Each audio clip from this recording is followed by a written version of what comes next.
రాష్ట్రంలో ప్రకృతి ఆచరించబడిన చిత్రం సంగారెడ్డి జిల్లా ఆత్మకూరు మండల పరిధిలో మధుర గ్రామ శివారులో దత్తాత్రేయుల వారు స్వయంగా వెలిశారు.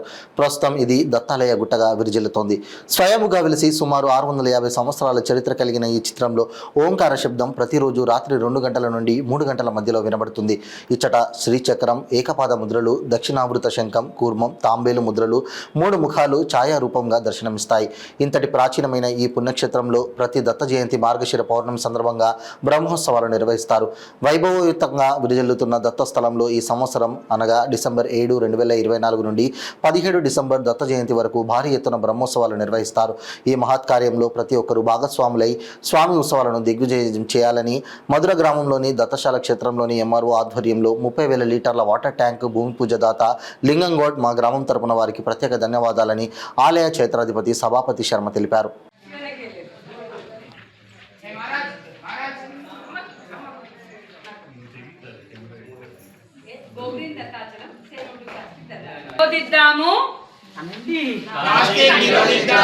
పర్యావరణాన్ని రక్షిద్దాం. ప్లాస్టిక్ నిరోధిద్దాం. పర్యావరణాన్ని రక్షిద్దాం. ప్లాస్టిక్ నిరోధిద్దాం. పర్యావరణాన్ని రక్షిద్దాం.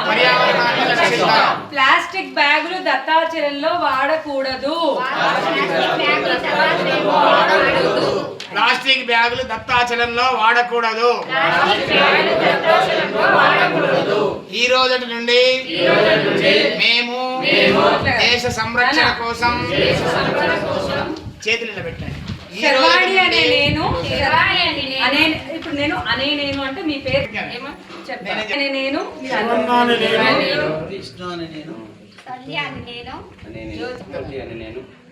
ఈ రోజు నుండి పర్యావరణ పరిరక్షణ కోసం,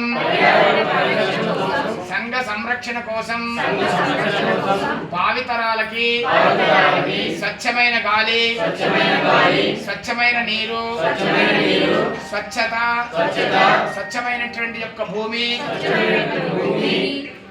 కావాలనే కోరిక చేత నా భావితరాల సంరక్షణ కోసం ప్లాస్టిక్ కవర్లని, ప్లాస్టిక్ గ్లాసులని నిషేధిస్తానని, ఎన్ని కష్టాలు వచ్చినా ప్లాస్టిక్ వస్తువులను వాడనని, చిన్న చిన్న కవర్లను వాడనని, వాడిన వాళ్లను వాడకుండా చేస్తానని దత్తాత్రేయ స్వామి వారి సన్నిధానంలో బ్రహ్మోత్సవాల సందర్భంగా ప్రతిజ్ఞ చేస్తున్నాం.